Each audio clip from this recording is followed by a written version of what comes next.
गुरुओं को, दीक्षा गुरुओं को और श्री श्री राधा गोविंदा मंदिर के अध्यक्ष नमो निष्ठा प्रभु जी को, जो इस कार्यक्रम के जनक हैं। और उनके माध्यम से ही हम ऑनलाइन बैठ के सब लोग भगवत गीता पढ़ पा रहे हैं। और आप सभी भक्तों को सबको स्वागत है और सबको पांचांग प्रणाम है। कल हमने 26 श्लोक तक पूरा कर लिया था और पहले अध्याय का। और आज से हम 27वां श्लोक पढ़ेंगे।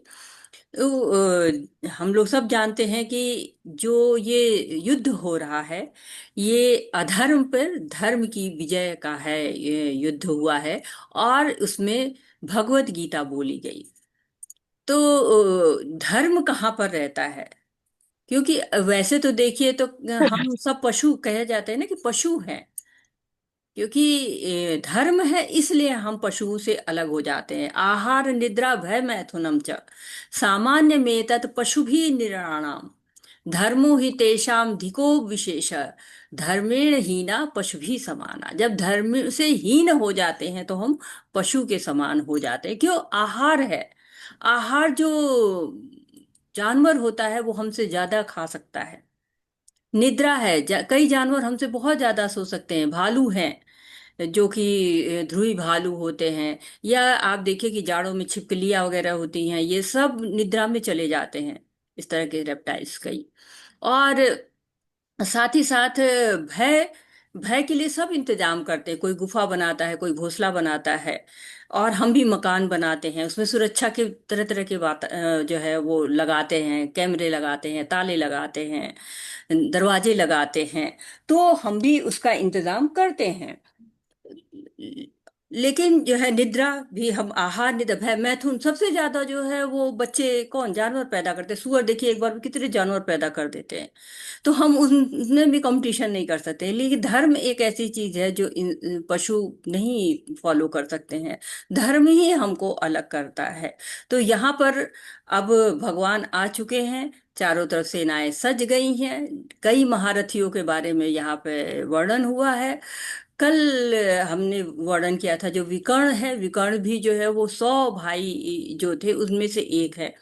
जो कि जब द्रौपदी का चीरहरण हुआ था तो उसने मना किया था, उसने थोड़ा सा अपोज किया था, लेकिन उसकी बात दब गई। 99 भाइयों के आगे उसकी बात दब गई। लेकिन विकर्ण को जब मारा था भीम ने, क्योंकि भीम ने व्रत लिया हुआ था कि मैं 100 कौरवों को मार डालूंगा। जब विकर्ण को उसने मारा था तो उसको बहुत कष्ट हुआ था। और एक दादसी पुत्र था जो कि सुगधा नाम की दासी का पुत्र वो था। गांधारी की सेवा में लगी हुई थी वो दासी। और उसका पुत्र युयुत्सु था। उसने भी विरोध किया था, और उसका विरोध तो इतने चरम पे था कि उसने पांडवों के पक्ष में ही रहा वो। तो उसने भी मना किया था कि द्रौपदी के चीरहरण नहीं करना चाहिए, घर की बधू है। लेकिन दुर्योधन और बाकी भाइयों ने नहीं माना था। तो अब युद्ध आ गया है, युद्ध स्तर पे सब योद्धा आ चुके हैं, शंख बज चुके हैं। पांडवों की विजय के संकेत कल हमने पढ़े थे, शंख की ध्वनियां हमने सुनी थी। और साथ ही साथ अब अर्जुन और कृष्ण आ चुके हैं। कृष्ण से कहा है अर्जुन ने कि मेरा रथ ले चलिए दोनों सेनाओं के बीच में। मैं देखना चाहता हूं कि कौन मुझसे लड़ने के लिए खड़ा हुआ है। और कृष्ण जी सीधे ले जाके भीष्म और द्रोणाचार्य के पास वहां पे खड़ा करते हैं। पढ़ते हैं अब हम कि अर्जुन की क्या स्थिति है। ये जो पाठ है इसका नाम है विषाद योग। विषाद है अर्जुन का यहाँ पर। अर्जुन विरह में है, विषाद में, दुख में, हताशा में है, शोक में है। तो ये कैसे योग हो जाता है? जब हम रोते हैं तो कोई योग नहीं होता है, लेकिन अर्जुन रोते हैं तो वो योग हो जाता है। क्यों? क्योंकि क्षत्रिय तो युद्ध करता है और युद्ध के लिए वो तैयार बैठे हुए हैं। क्षत्रिय का कार्य ही युद्ध करना है। लेकिन अर्जुन को विषाद हो चुका है। कैसे विषाद हो गया है, क्या कारण है?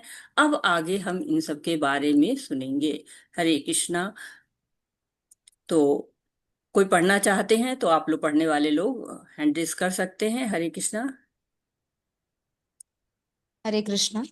हरे कृष्णा माता जी। हरे कृष्णा। दीजिए बात। माता जी।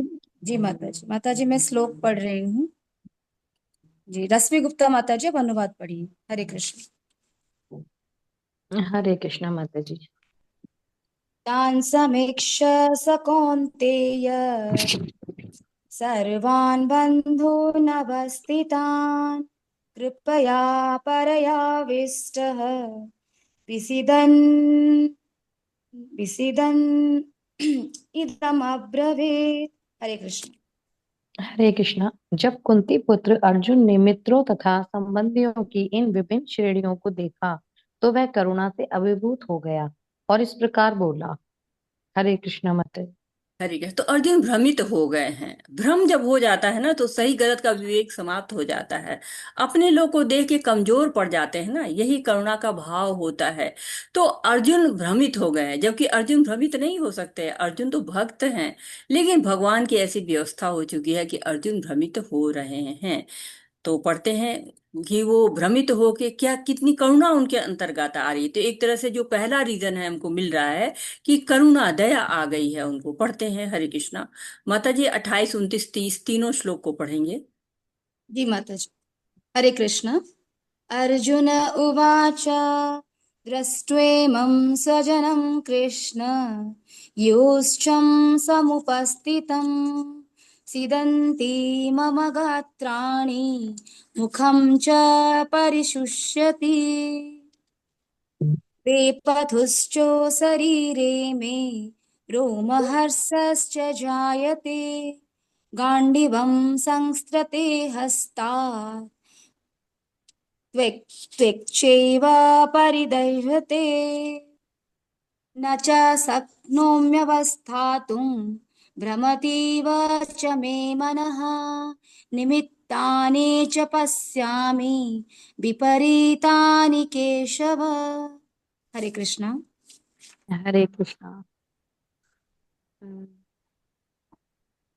अर्जुन ने कहा, हे कृष्ण, इस प्रकार युद्ध की इच्छा रखने वाले अपने मित्रों तथा संबंधियों को अपने समक्ष उपस्थित देखकर मेरे शरीर के अंग कांप रहे हैं और मुंह सूखा जा रहा है। मेरा सारा शरीर कांप रहा है, मेरे रोंगटे खड़े हो रहे हैं, मेरा गांडीव धनुष मेरे हाथ से सरक रहा है और मेरी त्वचा जल रही है। मैं यहाँ अब और अधिक खड़ा रहने में असमर्थ हूँ। मैं अपने को भूल रहा हूँ और मेरा सिर चकरा रहा है। हे कृष्ण, मुझे तो केवल अमंगल के कारण दिख रहे हैं। हरे कृष्ण माता जी। हरे कृष्ण। तो अमंगल के कारण दिख रहे हैं। अमंगल क्या होता है? अमंगल हमको लगता है कुछ गलत होने वाला है, अपशकुन होने वाला है, ऐसा सोचते। शकुन अपशकुन की अवस्था हमको लगती है, लेकिन अर्जुन की अवस्था अपशकुन की नहीं है। उनकी मन स्थिति बदल गई है, उनके अंदर की स्थिति बदल गई है, और इसके कारण परिस्थितियां भी बदलती जा रही हैं। तो यहाँ पर उनका लक्षण आ रहे हैं। क्या आ रहे हैं? मुंह सूख रहा है, शरीर के अंग कांप रहे हैं। क्यों है? करुणा के कारण। जो भक्त होता है ना, उसमें सद्गुण होता है, दया, करुणा, सहानुभूति होती है। अब भक्त को देखिए, चाहे कितना भी भौतिक रूप से सफल हो जाए, बहुत नाम हो जाए, यश हो जाए, धन हो जाए, लेकिन सद्गुण हो ऐसा जरूरी नहीं होता है। तो अर्जुन को आश्चर्य भी हो रहा है कि ये क्या है, ये सब लोग युद्ध के लिए इतने उतावले हुए जा रहे हैं, अपनी मृत्यु को नहीं देख पा रहे हैं। तो हम 5 कारण यहाँ पर देखेंगे अर्जुन के, जो आपको अभी आगे आते जाएंगे। अभी दया का भाव चल रहा है, इसके बाद आएगा कोई आनंद नहीं है युद्ध करने में, पाप का भय लगेगा, और परंपराओं का पालन नहीं होगा तो अवांछित संतानों की उत्पत्ति होगी, और फिर आएगा कि असमंजस का कारण आएगा। तो अर्जुन भ्रमित नहीं होते।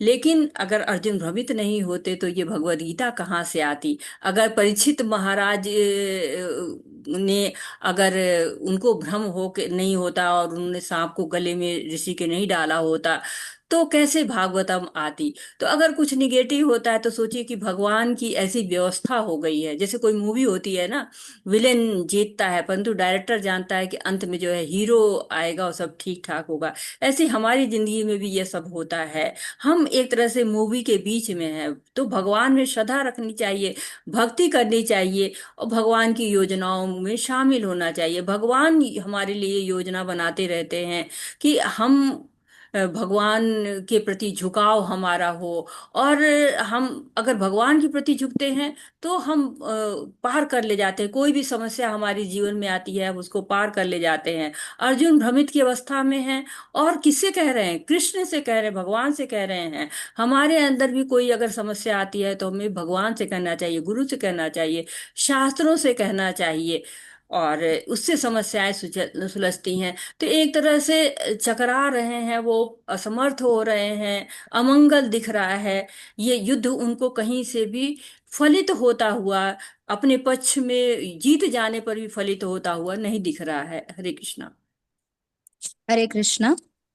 न च श्रेयोऽनुपश्यामि हत्वा स्वजनमाहेव आहवे न काङ्क्षे विजयं कृष्ण न च राज्यं सुखानि च।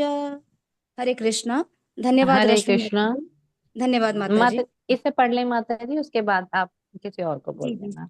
जी। हे कृष्ण, इस युद्ध में अपने ही स्वजनों का वध करने से ना तो मुझे कोई अच्छाई दिखती है और ना मैं उससे किसी प्रकार की विजय, राज्य या सुख की इच्छा रखता हूँ। हरे कृष्णा माता जी, बहुत बहुत धन्यवाद माता जी। धन्यवाद। तो जब भाव अवस्था में होती है ना, तो भी हम हमारे अंदर कई लक्षण प्रकट होते हैं। जब कीर्तन वगैरह में रहिए, देखिए एकदम से लोग रोने लगते हैं, एकदम से नाचने लगते हैं। चैतन्य महाप्रभु भी जगन्नाथपुरी गए थे, वहां पर अर्च विग्रह को देख के एकदम बेहोश हो गए थे। तो इस तरह के लक्षण जब हम भाव में होते हैं तो आते हैं, जैसे अर्जुन को आ रहे थे। अब यहाँ अर्जुन सोच रहे हैं कि कोई आनंद ही नहीं है।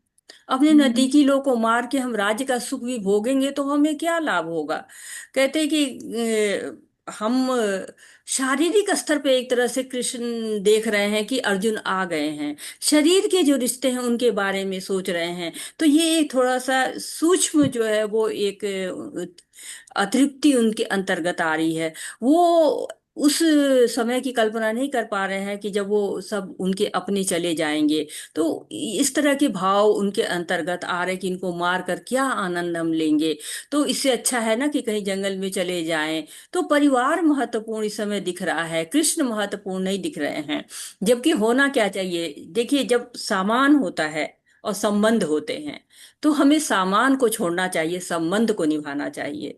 क्योंकि मटेरियल चीजें फिर आएंगी चली जाएंगी, लेकिन संबंध हमारे हमारे साथ रहते हैं। तो संबंध को हमें चूज करना चाहिए। लेकिन जब संबंध और ईश्वर खड़े रहते हैं तो हमें ईश्वर को चूज करना चाहिए। यहाँ पर कृष्ण को चूज करना है, कृष्ण को चुनना है, अर्जुन को अपने परिवार को चुनना नहीं है। तो कहते हैं ना कि अर्जुन के लिए परिवार महत्वपूर्ण इस समय हो रहा है। कहा जाता है कि जो सूर्य मंडल में कौन प्रवेश करता है, वो क्षत्रिय जो भगवान की आज्ञा का पालन करके युद्ध में मरता है, या फिर वो सन्यासी जो आध्यात्मिक अनुशीलन करता है। तो वो भी कहते हैं कि बहुत लोग ये कहते हैं कि क्या स्वयं को भूख नहीं लगेगी तो भोजन नहीं बनाएंगे? माताएं तो ऐसा नहीं करती हैं, बच्चे को जब भूख लगती है तब खाना बनाती हैं। तो उनको प्रसन्न करने के लिए, बच्चे को प्रसन्न करने के लिए। वैसे अर्जुन अपने आनंद के बारे में सोच रहे हैं, अर्जुन को भगवान को प्रसन्न करने के बारे में सोचना चाहिए। और भगवान सामने करे खड़े हैं, उनकी इच्छा को पूछना चाहिए। लेकिन अभी स्थिति यह है कि अर्जुन अपनी इच्छा बता रहे हैं, कृष्ण की इच्छा को अभी वो नहीं सोच रहे हैं। हरे कृष्णा। हरे कृष्ण। किं नो राज्येन गोविन्द किं भोगैर्जीवितेन वा यसामर्थ्ये काङ्क्षितं न राज्यं भोगा ससुखानि च त इमेव स्थिता युद्धे प्राणां त्यक्त्वा धनानि च आचार्या पितरः पुत्रः तथैव च पितामहः मातुलः स्वसुरा पौत्रः स्यालाः सम्बन्धिनस्तथा एतान् हन्तुमिच्छामि घ्नतोऽपि मधुसूदन अपि त्रैलोक्यराज्यस्य हेतो किं नो मही कृते निहत्य धातराष्ट्रान् का प्रीति स अर्जुन स जनार्दन। हरे कृष्ण। सुबह पिकले माता जी, आप अनुवाद पढ़िए। हरे कृष्ण माता जी, धन्यवाद। श्री प्रभुपाद की जय। श्री प्रभुपाद के द्वारा हे गोविंद, हमें राज्य सुख अथवा इस जीवन से क्या लाभ, क्योंकि जिन सारे लोगों के लिए हम उन्हें चाहते हैं वही इस दुपीढ़ी में खड़े हैं। हे मधुसूदन, जब गुरुजन, पितृगण, पुत्रगण, पितामह, मामा, ससुर, पौत्रगण, साले तथा अन्य सारे संबंधी अपना अपना धन एवं प्राण देने के लिए तत्पर है और मेरे समक्ष खड़े हैं, तो फिर मैं इन सबको क्यों मारना चाहूंगा, भले ही वे मुझे क्यों न मार डाले। हे जीवों के पालक, मैं इन सबों से लड़ने को तैयार नहीं, भले ही बदले में मुझे 3 लोग क्यों न मिलते हो। इस पृथ्वी को की बात तो बात ही छोड़ दे, भला धृतराष्ट्र के पुत्रों को मारकर हमें कौन सी प्रसन्नता मिलेगी। हरे कृष्ण माता जी। हरे कृष्णा माता जी। तो यहाँ पर बार बार भोग का वर्णन हो रहा है, सुख का वर्णन हो रहा है। कह रहे हैं कि आप तो जनार्दन हैं। तो आप जनार्दन मतलब क्या होता है कि आप भगवान हैं, रक्षा करते हैं आप।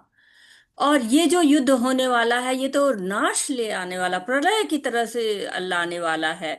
और ये एक बात और है कि ये तो आप भगवान है ना, आप तो खुद ही कर सकते हैं, मुझसे क्यों करा रहे हैं। तो अर्जुन सोच रहे हैं कि ये तो कुछ दिनों का भोग है, ये बहुत तो दिन तो चलेगा नहीं, ये तो यहाँ पर प्रकृति है, यहाँ तो सब कुछ नष्ट हो जाने वाला है। लेकिन इसके परिणाम मुझे न जाने कितने सालों साल भोगने पड़ेंगे। तो मुझसे ये पापपूर्ण क्यों कार्य करा रहे हैं। आप तो जनों के पालनहार है, गोविंदा है। आप गायों को प्रसन्न करते हैं, इंद्रियों को प्रसन्न करते हैं। हमारी इंद्रियों को भी संतुष्ट करिए, कहते ऋषिकेन ऋषिकेश सेवनम। तो जो इंद्रियों के स्वामी हैं उनकी सेवा करनी है इंद्रियों से। भक्त है उसको भगवान से शिकायत नहीं करनी है, उनको सेवा करनी है। लेकिन यहाँ पर अर्जुन शिकायत कर रहे हैं कि भगवान आप मुझसे क्यों करा रहे हो। मधुसूदन कह रहे हैं आपने मधु नाम के राक्षस को मारा है और आप तो मुझे अपने रिश्तेदारों को ही मारने को कह रहे हैं। तो अर्जुन क्या चाह रहे हैं, अर्जुन भगवान पे अपनी मंशा चलाना चाह रहे हैं। वो सोच रहे हैं भगवान मारे, मुझे क्यों निमित्त बना रहे हैं। जबकि अर्जुन को भगवान ने कहा निमित्त मात्र भव सव्यसाची, तुम जो है श्रेय लो, तुम निमित्त मात्र बनो। श्रेयस और प्रेयस दो चीजें होती है। श्रेयस होता है कि लॉन्ग टाइम में, ज्यादा टाइम तक वो बात रहती है। लेकिन जो प्रेयस होता है वो थोड़े समय में रहता है। श्रेयस हो सकता है शुरू में अच्छा ना लगे, लेकिन बाद में वो ज्यादा देर तक जो है वो ज्यादा देर तक वो चलता रहता है। और प्रेयस यानी कि हो सकता है शुरू में अच्छा लगे लेकिन ज्यादा देर तक नहीं रहता है। तो जैसे सत्य बोलना है, सत्य बोलना बहुत मुश्किल होता है, शुरू शुरू में तो बड़ा कष्ट होता है सच बोलना। लेकिन धीरे धीरे अगर आप एक बार झूठ बोलते तो सैकड़ों झूठ उसके पीछे बोलने पड़ते हैं, उस चीज से हम बच सकते हैं। तो श्रेयस कार्य करना चाह रहे हैं, भगवान उनको श्रेय देना चाह रहे हैं। और अर्जुन भी श्रेयस कार्य कर रहे हैं, लेकिन अभी अर्जुन भ्रम में है। हरे कृष्णा। हरे कृष्ण। यस माता जी। पापम् एवाश्रयेदस्मान् हत्वेतानाततायिनः तस्मान्नाहार वयं हन्तुं धातराष्ट्रान् ससम्बन्ध धातराष्ट्रान् सबान्धवान् स्वजनं हि कथं हत्वा सुखिनः स्याम माधव। हरे कृष्ण। हरे कृष्णा। यदि हम ऐसे आततायियों को का वध करते हैं तो हम हम पर पाप चढ़ेगा। अतः यह उचित नहीं होगा कि हम धृतराष्ट्र के पुत्रों तथा अनेक पितरों का वध करें। हे लक्ष्मीपति कृष्ण, इससे हमें क्या लाभ होगा और अपने कुटुंबियों का मार कर हम किस प्रकार सुखी हो सकते हैं। हरे कृष्ण। हरे कृष्णा। तो यहाँ पर इनको लग रहा है पाप पूर्ण कार्य कर रहे हैं, जो मैं कार्य कर रहा हूं ये पाप पूर्ण कार्य हो रहा है। तो एक तरह से द्वंद्व चल रहा है, ये जगत द्वंद्व का है ना, द्वंद्व चल रहा है। क्षत्रिय योद्धा है, युद्ध करना है, बांधव है जो कि बंधु बांधव है। तो धर्म संकट सा लग रहा है कि क्या करूं मैं, इसको युद्ध करूं या जो है बांधवों को बचा लूं, अपने जो बंधु बांधव है, क्योंकि युद्ध में मारे जा सकते हैं, हम भी मारे जा सकते हैं, वो भी मारे जा सकते हैं। जैसे हमारा भी होता है ना, द्वंद्व चलता है कि शरीर को आराम दें या भगवान की सेवा के लिए तप तप करें। सवेरे सवेरे उठना बहुत कष्टकर लगता है, तो जप मंगल आरती करें या सोते रहें फिर बाद में कर लेंगे, ऐसे हमारे अंदर भी द्वंद्व चलते रहते हैं। तो कहते ये पाप मेवाश्रेद, ये निश्चित ही मुझे पाप लगेगा, युद्ध करेंगे लोग मरेंगे पाप लगेगा। तो अर्जुन कह रहे हैं कि मुझे पाप कर्म से बचना है। जबकि मनुस्मृति जो हमारे शास्त्र हैं वो कहते हैं कि 6 प्रकार के आतताइयों को मारने से पाप नहीं लगता है। कौन से 6 प्रकार के आतताई? जो विष देते हैं, तो बचपन में जो है कौरवों ने भीम को विष दिया था। आग लगाते हैं जो, तो लाक्षागृह बनाया था उन्होंने। घातक हथियारों से आक्रमण करने वाले जो होते हैं, तो वनवास में कई बार उनको मारने की भी कोशिश की गई थी। धन लूटने वाला है, उसको मार सकते हैं, तो कौरवों ने राज्य हड़प लिया था। भूमि हड़पने वाला, तो राज्य और भूमि एक ही चीज हो जाती है, तो वो भी किया था उन्होंने। और दूसरे की स्त्री का अपहरण, पराई स्त्री का अपहरण, तो द्रौपदी के साथ उन्होंने वो भी चीर हरण किया हुआ था। जैसे रावण था, उसने भी माता सीता का अपहरण किया हुआ था। तो कौरवों ने सारे पाप किए थे। और उनको अगर मारते हैं तो मनुस्मृति के हिसाब से, शास्त्रों के अनुसार से, ये पापूर्ण कृत्य नहीं है। अर्जुन माधव कह रहे हैं, माधव कृष्ण को माधव कह रहे हैं कि युद्ध होगा। माधव भगवान को बुला रहे हैं कि माधव तुम, आप लक्ष्मी जी के पति हो, जहां आप रहते हो वहां लक्ष्मी जी जरूर रहती हैं, लेकिन युद्ध होगा तो क्या होगा? अकाल हो जाएगा, धन जन की हानि हो जाएगी। तो ये एक दुर्भाग्य होता है। और कृष्ण, आप कभी भी दुर्भाग्य नहीं लाते हैं। तो कृष्ण को बार बार कह रहे कि देखिए क्या क्या इसके परिणाम होंगे, वो दिखाना चाह रहे हैं। हरे कृष्णा। हरे कृष्ण।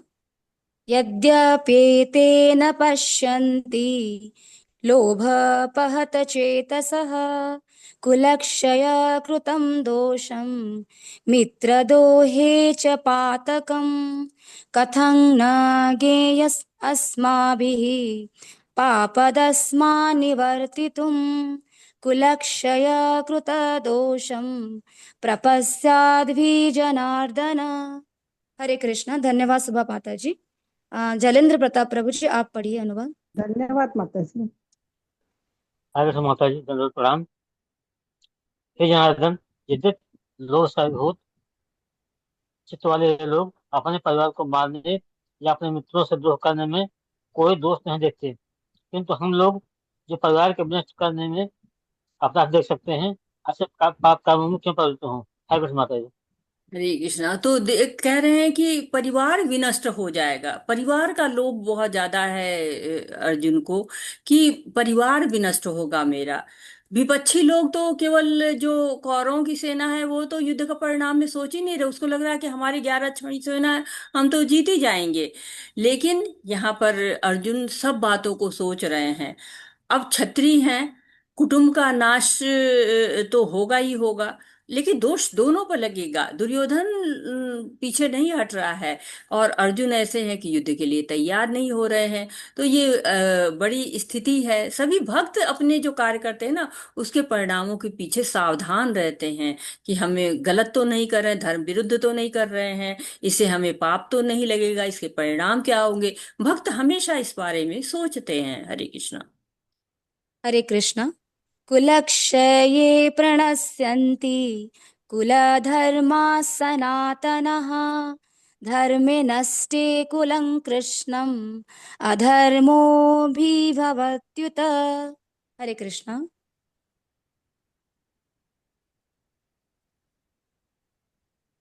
हरे कृष्णा। जलेंद्र प्रताप प्रभु जी। जी माता जी। हरे कृष्ण। कुल का नाश होने पर सनातन कुल परंपरा नष्ट हो जाती है, और इस तरह कुल शेष कुल भी अधर्म में प्रवृत्त हो जाता है। हरे कृष्ण। हरे कृष्णा। तो यहाँ पर कह रहे हैं कि कुल का नाश होगा। और कुल का जब नाश होता है तो क्या क्या होता है कि अ, परंपराएं नष्ट हो जाती हैं, और सारे और लोग भी होते हैं वो अधर्म की तरफ जाते हैं। और भी हमारे यहाँ पे जो वर्णाश्रम धर्म होता है, तो क्या होता है कि परिवार में बुजुर्ग भी होते हैं, और बच्चे भी होते हैं, स्त्रियां भी होती हैं। सब होते हैं और सबका अच्छी तरह से ध्यान रखा जाता है। बुजुर्गों की मौत होती है तो उनके श्राद्ध दिया जाता है, पिंडदान होता है। बच्चे जन्म लेते हैं तो उनके जन्म के संस्कार होते हैं। लेकिन जब परिवार में नष्ट हो जाएगा, बड़े बूढ़े नहीं रहेंगे, तो अधर्म प्रवेश करेगा। अब एक तरह से देखिए कि अर्जुन इस चीज से नहीं दुखी हो रहे हैं कि हाँ मर जाएंगे सब लोग तो कैसे खाने पीने को मिलेगा नहीं मिलेगा, ये चीजें नहीं सोच रहे हैं। वो ये चीजें सोच रहे हैं कि कुल, क्योंकि खाने पीने का सारा इंतजाम तो राजा करेगा ही, राजा द्वारा सब रक्षित रहेंगे। लेकिन धर्म की कौन व्यवस्था करेगा? और कोई मार्गदर्शक नहीं रह जाएगा, बुजुर्ग सारे चले जाएंगे तो मार्गदर्शन समाप्त हो जाएगा। और मार्गदर्शन समाप्त हो जाएगा तो स्त्रियों का जो नारीत्व का ह्रास होगा, अवांछित संतानें हो जाएंगी, जो समुदाय के विकास के कार्यक्रम रुक जाएंगे, क्योंकि युद्ध के बाद स्थिति बहुत दिनों तक खराब रहती है ना। उसको नॉर्मल करने में काफी समय लगता है। तो वो समय के बीच में सब कुछ वो हो जाएगा, तितर बितर रहेगा, विकास नहीं होगा ना। जहाँ युद्ध होता है वहाँ विकास रुक जाता है। हरे कृष्णा। हरे कृष्णा। ईश्वरी माता जी, आप श्लोक पढ़िए। आ, आशा कलरा माता जी, आप अनुवाद पढ़िए। हरे कृष्ण। धन्यवाद हरे जलेंद्र कृष्ण। प्रभु जी। धन्यवाद माता जी।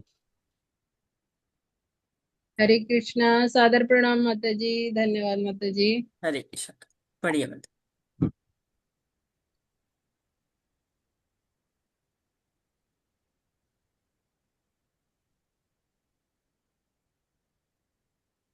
माता जी आवाज तो नहीं आ रही। जी माता जी, मुझे भी नहीं आ मेरे रही को आवाज। तो माता जी फिर माता जी बोलिए। हरे कृष्णा, हरे कृष्णा। क्षमा चाहते माता जी। बढ़िया माता जी। अधर्मा अधर्माभिभवात् कृष्ण प्रदुष्यन्ति कुलस्त्रियः स्त्रीषु दृष्टासु वार्ष्ण्ये जायते वर्णशङ्करः। हरे हरे कृष्ण। कृष्ण। हे कृष्ण, जब कुल में अधर्म प्रमुख हो जाता है तो कुल की स्त्रियां दूषित हो जाती हैं और स्त्रीत्व के पतन से ही दृष्टिवंशी अवांछित संतानें उत्पन्न होती हैं। हरे कृष्ण जी। हरे कृष्णा माता जी। तो महिलाएं धरोहर है समाज की। महिलाओं को कितना जो बहुमूल्य काम है, अनमोल कहा जाता है ना, कि अनमोल काम है संतान की उत्पत्ति करना, उसको लालन पालन करना, उसको योग्य नागरिक बनाना। तो ये बहुत बड़ा उत्तरदायित्व होता है। स्त्रियां ही पतन की तरफ चली जाएंगी तो वर्तमान है, भविष्य है, भूत सब असुरक्षित हो जाएगा। और युद्ध में सबसे ज्यादा अत्याचार स्त्रियों पर ही होता है। तो स्त्रियां जो है वो उस तरह से है ना, कि जैसे हीरा होता है तो लॉकर में संभाल के रखा जाता है, वैसे ही स्त्रियों को भी उच्च दर्जा मिला हुआ है, बहुत संभाल के उनका जो है वो रखा जाता है उनको, क्योंकि भविष्य संवारने वाली होती हैं। और साथ ही साथ गर्भाधान के संस्कार नहीं हो पाएंगे। जब बिना संस्कार के संतान उत्पन्न होगी तो वो संस्कारी नहीं होगी। जब युद्ध का समय हो जाता तो सारे नियम बिखर जाते हैं ना, सारे रीति रिवाज नियम सारे संस्कार सब बिखर जाते हैं। वो उस परिणाम को अर्जुन याद कर रहे हैं। हरे कृष्णा। हरे कृष्णा। माता जी श्लोक नहीं दिख रहा। हरि दिख बोल। रहा है माता जी। हाँ हाँ हाँ माता जी आप। शङ्करो नरकाय्येव कुलघ्राणानां कुलस्य च पतन्ति पितरो येषां लुप्तपिण्डोदक्रियाः। हरे कृष्ण। अवांछित संतानों की वृद्धि से निश्चय ही परिवार के लिए तथा पारिवारिक परंपरा को विनिष्ट करने वालों के लिए नारकीय जीवन उत्पन्न होता है। ऐसे पतित कुलों के पुरखे पितर लोग गिर जाते हैं क्योंकि उन्हें जल तथा पिंडदान देने की क्रियाएं समाप्त हो जाती हैं। हरे कृष्ण जी। हरे कृष्णा। तो अर्जुन योद्धा है, युद्ध भूमि में है, वहां पर भी कुल के बारे में सोच रहे हैं, कुल की स्त्रियों के बारे में सोच रहे हैं। हम एक काम करते हैं, हम दूसरे काम को सोच ही नहीं पाते हैं, लेकिन परंतु अर्जुन क्या है, भक्त है, सरल हृदय है, सब सोच रहे हैं। हमारे इतिहास में भी देखिए, जब आक्रमण हुआ था तो बहुत सी क्षत्रियों ने जौहर किया था कि हम अपने सतीत्व की रक्षा के लिए प्राण आहुति कर दी थी, कि मैं ऐसे बच्चे को गर्भ में नहीं रखूंगी जो कि समाज के पतन का कारण बने, इसलिए उन्होंने जौहर को दिया था। तो वर्ण शंकर बच्चे आते हैं युद्ध के बाद से, और विवाह जो है वो भी उचित विधि से नहीं हो पाता, अगर होता भी है पवित्रता से नहीं होता है, तो ये पतन के कारण बढ़ते हैं। देखिए दुर्योधन का द्रौपदी के प्रति कितना खराब व्यवहार था, कि कहते कि उसको घसीट के लाया गया और मेरे जंघा पर बैठाओ, इस तरह के शब्द भी वहां पर आए थे। दूसरी तरफ देखिए कि जब राजा विराट थे और वो उनके दरबार में अर्जुन कार्य करते थे, नृत्य सिखाते थे उनकी बेटी उत्तरा को, तो अर्जुन ने कहा कि अर्जुन से कहा उन्होंने कि आप मेरे पति बेटी के लिए बहुत योग्य वर हैं। तो अर्जुन ने कहा ये तो मेरी बेटी की तरह से है, मेरी बेटी की उम्र की है, मैं इसको, शिष्या है मेरी, तो मैं इससे विवाह नहीं कर सकता हूँ, लेकिन मेरा बेटा इसकी उम्र का है तो उससे विवाह करा देते हैं। तो ये संस्कारों का अंतर इस तरह से हो जाता है। इसलिए अर्जुन याद कर रहे हैं कि संस्कार उचित होने चाहिए। हरे कृष्ण। हरे कृष्ण। दोषरेतै कुलघ्राणां वर्णसङ्करकारकैः उत्साद्यन्ते जातिधर्माः कुलधर्माश्च शाश्वतः। हरे कृष्ण। जो लोग कुल परंपरा को विनष्ट करते हैं और इस तरह अवांछित संतानों को जन्म देते हैं, उनके दुष्कर्मों से समस्त प्रकार की सामुदायिक योजनाएं तथा पारिवारिक कल्याण कार्य विनिष्ट हो जाते हैं। हरे कृष्ण। अरे तो वर्ण संकर संतान उत्पन्न होती हैं तो पितरों को पानी पिंडदान नहीं मिलता है, कुल के लोग नरक में जाते हैं। दान यज्ञ जब होता है तो उसमें विष्णु को भाग जाता है, तो उसके सहारे पाप कर्म का उद्धार होता है, वो भी नहीं हो सकता है। जब 9वां अध्याय पढ़ेंगे आप तो उसमें लिखा है माँ ही पार्थ विपाशित्रा ये भी सुपापियो न स्त्रियो वैशास्ता शूद्रा स्तेपी यान्तिम पराम गति। जब भगवान की शरण ग्रहण कर लेते हैं तो स्त्री हो, वैश्य हो, शूद्र हो, जो भी हो, सब परम गति को प्राप्त करते हैं। लेकिन जब परिवार में कल्याण के कार्य नहीं होते हैं तो समाज के जो प्रतिनिधि होते हैं, जो लीडरशिप होती है, वो भी अराजक हो जाती है। और कहते हैं कि जो वर्ण संकर की उत्पत्ति होती है तो 4 तरह के दोष होते हैं। एक तो था कुलक्षय, कुल का नाश होता है। प्रणश्यंति कुल धर्म, कुल धर्म का नाश होता है। अधर्मो भी भवति, पाप में वृद्धि हो जाती है। प्रदुष्यंति कुलस्त्र, स्त्रियों का पतन हो जाता है। और परिणाम क्या होता है? अवांछित संतानें, जाति मिश्रण से अवांछित संतानें उत्पन्न होती है।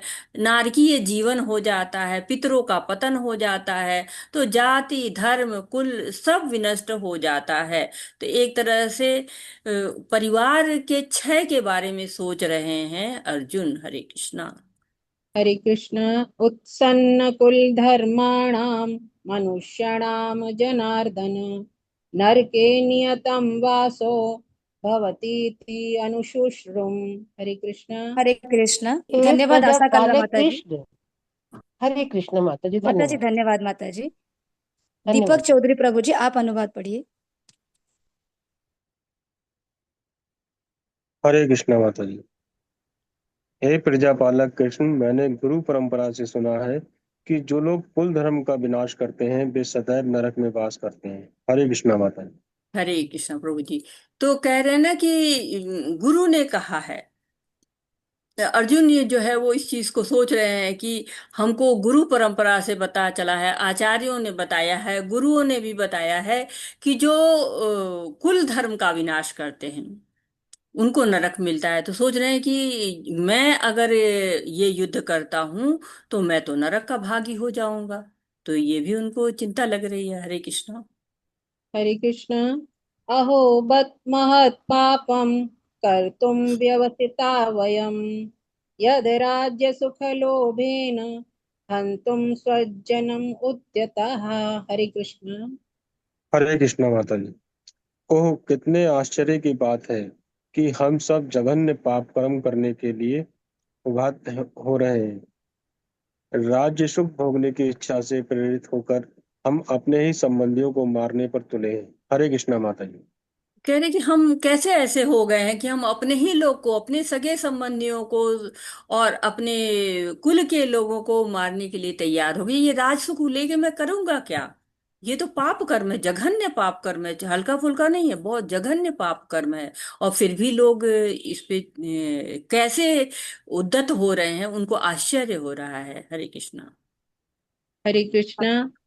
यदि माम प्रतीकारम् अशस्त्रं शस्त्रपाणयः धार्तराष्ट्रारणे हन्युः तन्मे क्षेमतरं भवेत्। हरे कृष्ण। हरे कृष्णा माता जी।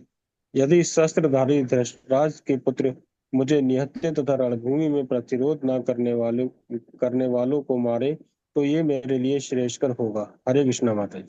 हरे कृष्णा। तो सोच रहे हैं कि मैं ही एक अकेला मर जाऊं तो ज्यादा अच्छा, इतने लोग मरे, इससे अच्छा है कि मैं एक मर जाऊं तो ज्यादा अच्छा है। तो भगवान सामने खड़े हैं, फिर भी वो दिशाहीन हो रहे हैं। यदि जो है वो हम रास्ता भटक रहे तो हमें कौन दिखाएगा रास्ता? भगवान जो है रास्ता दिखाते हैं, धर्म रास्ता दिखाता है, शास्त्र रास्ता दिखाता है। लेकिन भगवान ने ऐसी उनकी रचना रची हुई है कि वो भ्रमित से हो गए हैं। और सोच रहे हैं कि क्या करूं, मैं जीत भी जाऊंगा तो ये जीत जो है अपने ही लोग के खून से सनी होगी, कैसे उसको भोग कर पाऊंगा मैं? और युद्ध न करूं तो क्या करूं, भीख मांगना पड़ेगा। और भीख मांगने से अच्छा है कि मरी जाऊं, क्योंकि छतरी का कार्य भीख मांगना नहीं होता है, छतरी नहीं भीख मांग सकता है। और उसको तो लड़के लेना पड़ता, अपना अधिकार जो है लेना पड़ता है। तो कहते हैं, मैं निहत्था बैठ जाऊं, यही लोग आके मुझे मार दें, मैं आत्महत्या कर नहीं सकता हूँ, भीख मांग नहीं सकता हूँ, युद्ध ना करूं तो करूं का, युद्ध करूं तो ये सब प्रॉब्लम्स है, तो करूं क्या? तो कहते हैं कि मैं निहत्था बैठ जाऊं और यही लोग मुझे मार दें, यही सबसे अच्छा है। और कहते हैं कि निहत्थे लोग को तो मारा ही नहीं जा सकता है, शत्रु को जो निहत्था होता तो नहीं मारते हैं ना। लेकिन ये एक उनकी दया है, उनके हृदय की दुर्बलता आप कह सकते हैं, जो इस तरह का उनको सोचने पर विवश कर रही। हरे कृष्णा। हरे कृष्ण। संजय उवाच एवमुक्ता अर्जुन संख्ये रतोपस्थ उपाविशत शोकसंविघ्नमानसः। हरे कृष्ण। हरे कृष्णा माता जी। संजय ने कहा, युद्ध भूमि में इस प्रकार कहकर अर्जुन ने अपना धनुष तथा बाण एक ओर रख दिया और शोक संतप्त चित्त से रथ के आसन पर बैठ गया। हरे कृष्णा माता जी। अरे, तो संजय बता रहे हैं, अब अर्जुन की अवस्था को बता रहे हैं संजय, कि अर्जुन शोक संतप्त हो जाता है, धनुष बाण गांडीव जो अर्जुन को बहुत ज्यादा प्रिय था उसको रखकर रथ के आसन पर बैठ जाते हैं। तो अर्जुन तो गांडीव को कभी युद्ध रखते ही नहीं थे, कहते कि युद्ध शुरू होता था, युद्ध के अंत तक गांडीव को रखते नहीं थे, बहुत प्रिय था उनको। लेकिन उन्होंने तब भी उसको यहाँ पर रख दिया हुआ है। इस प्रकार भगवत गीता के प्रथम अध्याय कुरुक्षेत्र के युद्ध स्थल में सैन्य निरीक्षण का भक्ति वेदांत तात्पर्य पूर्ण होता है। तो यहाँ पर श्रोता के रूप में भगवान कृष्ण थे, वक्ता के रूप में अर्जुन थे। तो हमें भी एक अच्छा श्रोता बनना चाहिए कृष्ण की तरह से, और पूरी बात सुन रहे हैं। जैसे डॉक्टर होता है ना, पूरी बात सुनता है उसके बाद दवा देता है। या फिर कुक होता है, पहले पूरी रेसिपी को जानता है तब जाके खाना बनाना शुरू करता है। तो भगवान बिल्कुल शांत श्रोता की तरह से है। अर्जुन भी अज्ञानी नहीं है, लेकिन अज्ञान में पड़ गए हैं भगवान के कारण। भगवान जो है, ये प्रश्न सोचिए कि ऐसे हैं जो कि हमारे लिए भी है और पीढ़ियों तक ये लाभ पहुंचाएंगे। और अर्जुन में भक्त होने के गुण है, मृदुता है उनमें, तीन लोक के लिए भी नहीं मानना चाहते हैं, क्षमा करने के लिए तैयार हैं, बुरे परिणामों पर भी विचार कर रहे हैं, परिवार की परंपराओं के प्रति भी जागरूक हैं, स्वार्थ के लिए कोई युद्ध नहीं करना चाहते, निहत्थे मारे जाने के लिए तैयार हैं, और अपनी प्रतिज्ञा को तोड़कर धनुष भी वो रख देते हैं। तो हमें यहाँ पर अर्जुन के विविध जो है रंग दिख रहे हैं। तो ये जो आपने इतना पढ़ा है, इसमें आपको क्या क्या कारण दिखाई दिए हैं जो कि अर्जुन कह रहे हैं भगवान से कि ये कारण है, इस कारण से मैं युद्ध नहीं करना चाहता हूँ? तो आप लोग हैंड रेस कर सकते हैं कि आपको कौन कौन से कारण दिखाई दे रहे हैं जिससे कि ये लग रहा है कि अर्जुन इन कारणों की वजह से युद्ध नहीं करना चाहते। हरे कृष्णा।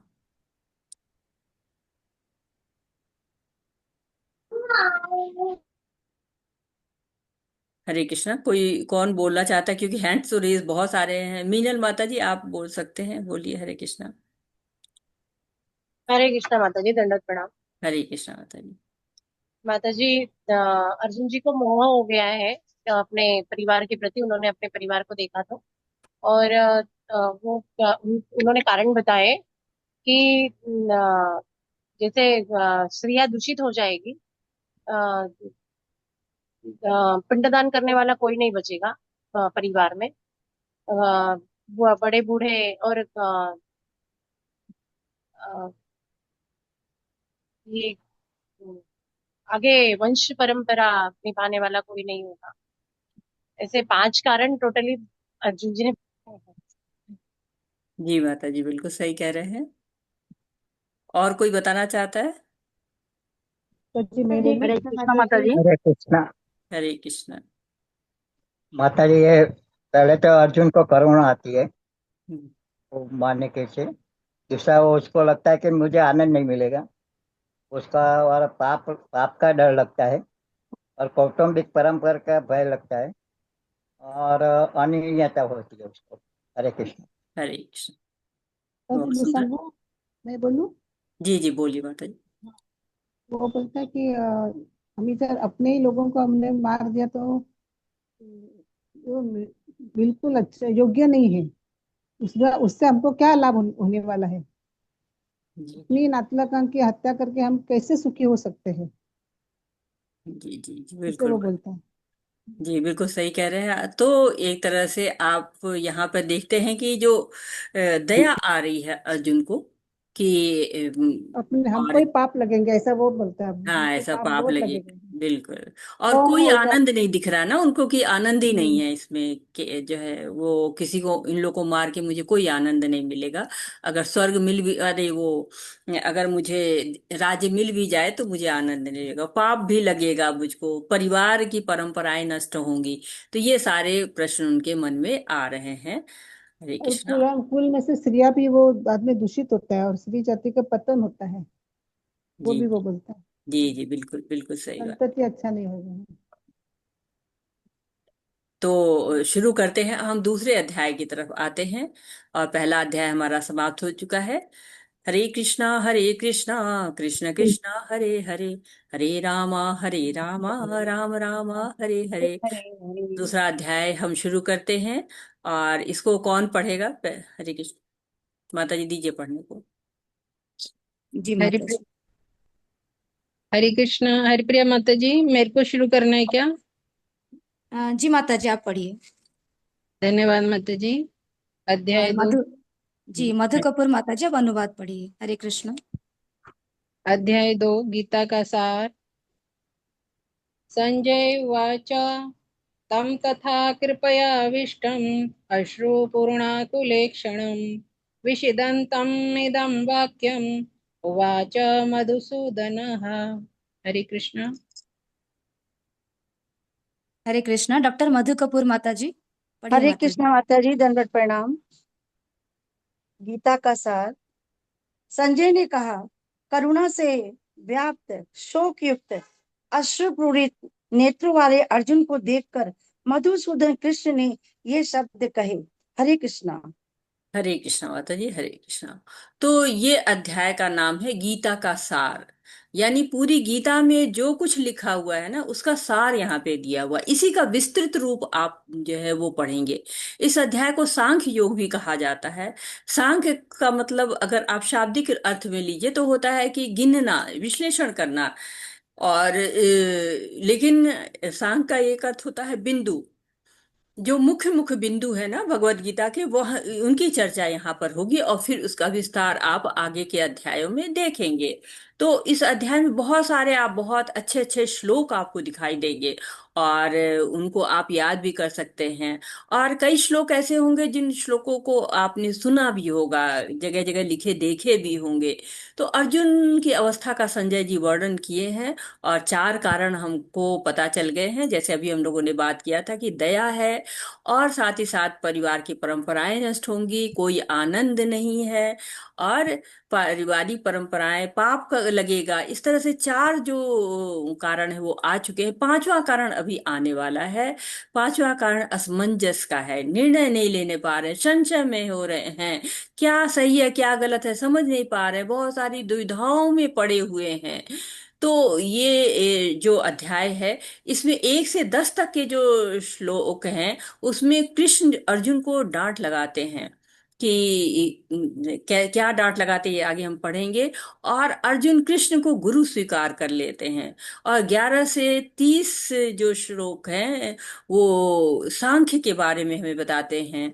और 31 से 37 तक के श्लोक हमको सकाम कर्म के बारे में बात करते हैं कि सकाम कर्म जो निर्धारित कर्तव्य है उनके जब हम पालन करते हैं तभी हम आनंद प्राप्त करते हैं। और 38 से लेकर 53 तक के श्लोक हमको निष्काम कर्म योग के बारे में बताते हैं। और उसके आगे 72 तक के श्लोक हमें स्थिति प्रज्ञ, जो उस स्थिति में बिल्कुल दृढ़ हो चुके हैं, भगवान के प्रति जो भक्ति है उसकी स्थिति उनकी बिल्कुल दृढ़ हो चुकी है, आत्म साक्षात्कार की अवस्था को प्राप्त कर चुके हैं, उनके अंतर्गत क्या क्या गुण पाए जाते हैं इनके बारे में यहाँ बताए। तो हमने पहले भगवान के बड़े सुंदर सुंदर नाम सुने हुए हैं, और यहाँ पर और ज्यादा वर्णन भगवान बोलेंगे। इस जो है अध्याय में भगवान की वाणी हमको सुनाई पड़ेगी। और साथ ही साथ कहा जाता है कि इस अध्याय को हमको अलर्ट होके पढ़ना चाहिए, एक्टिव होके पढ़ना चाहिए, रिस्पॉन्सिव होके पढ़ना चाहिए। क्यों क्यों ऐसा करना चाहिए? क्योंकि समस्याएं आ चुकी हैं। जो पहला अध्याय है वो प्रॉब्लम्स को बताता है, जो समस्याएं क्या है उसको परिभाषित करता है। समस्या क्या हुई अभी तक हमने क्या देखा? देहात्म बुद्धि, देह से जुड़ी हुई सारी समस्याएं हैं। दया किस पर करनी है? शरीर पे दया कर रहे हैं अर्जुन। आनंद क्यों देख रहे हैं कि अपने जनों को मारेंगे, कोई आनंद नहीं है। क्योंकि हम जब जीतते हैं ना, तो या कुछ भी थोड़ा सा एक कोई चीज खरीद के लाते हैं, दौड़ के जाते हैं अपने घर परिवार वालों को दिखाते हैं। तो जब वही नहीं रहेंगे तो कौन सा आनंद है? आनंद ही नहीं है। हम सुख में भी अपनों के पास जाते हैं, दुख में भी अपनों के पास जाते हैं। जो अपने ही नहीं रहेंगे तो कहाँ जाएंगे? और साथ ही कहते कि ये बहुत पाप हो रहा है, कुल का क्षय हो जाएगा, डिस्ट्रक्शन हो जाएगा, क्षय हो जाएगा। और जो है अनिर्णय की स्थिति में आए हुए हैं, इनडिसीजन। इनडिसीजन यानी आई आई हमको बहुत तंग करता है, क्योंकि आई मैं कौन हूँ, मैं जो है वो मेरा घर कहाँ है, मैं कहाँ का निवासी हूँ, देश कहाँ है। ये आई के कारण ही हम आध्यात्मिक दुनिया से नहीं जुड़ पाते हैं। हम अपनी दुनिया को आध्यात्मिक वातावरण से नहीं सजा पाते हैं। तो हम को ये सारा ज्ञान भगवत गीता में मिल जाता है। भगवत गीता हमको समझाती है कि जो हृदय के दुर्बल्य हैं उनको कैसे सहन करना है, उन पर कैसे विजय प्राप्त करनी है। क्योंकि इस समय अर्जुन बिल्कुल देखिए शोक में है, लेकिन कृष्ण ऐसा नहीं है, कृष्ण शोक में नहीं है। और संजय बता रहे हैं कि ये करुणा से व्याप्त हैं, अर्जुन शोक युक्त हैं, अश्रुपूरित हैं। और उससे मधुसूदन जी बात कर रहे हैं, जो भगवान हैं वो बात कर रहे हैं। शोकग्रस्त जो है वो भगवान की वाणी आरंभ हो गई है। 46 श्लोक पहले अध्याय में थे, और इस अध्याय का पहला श्लोक संजय जी बोल रहे हैं। कृष्णा जितने अच्छे वक्ता हैं उससे भी अच्छे श्रोता हैं, और हमको भी अच्छे श्रोता बनना चाहिए। और अब क्या कहते हैं ये हम देखते हैं, कृष्ण क्या कहते हैं अर्जुन से। क्योंकि हमें तो अर्जुन की बात बड़ी अच्छी लग रही है, ये सही बात है, दया तो करनी चाहिए, अपने लोग को क्यों क्यों मारना है, अपने लोग को मार के कौन सा आनंद मिलने वाला है। लेकिन भगवान क्या कहते हैं? हरे कृष्णा। हरे कृष्ण। श्री भगवान उवाच कुतस्त्वाकश्मलम् इदं विश्वे समुपस्थितम् अनार्यजुष्टम् अस्वर्ग्यम् अकीर्तिकरम् अर्जुन। हरे कृष्ण। हरे कृष्णा। श्लोक नंबर 2। श्री भगवान ने कहा, हे अर्जुन, तुम्हारे मन में यह कल्मश आया कैसे? यह उस मनुष्य के लिए तनिक भी अनुकूल नहीं है जो जीवन के मूल्य को जानता हो। इससे उच्च लोक की नहीं अपितु अपयश की प्राप्ति होती है। हरे कृष्णा। हरे कृष्णा माता जी, हरे कृष्णा।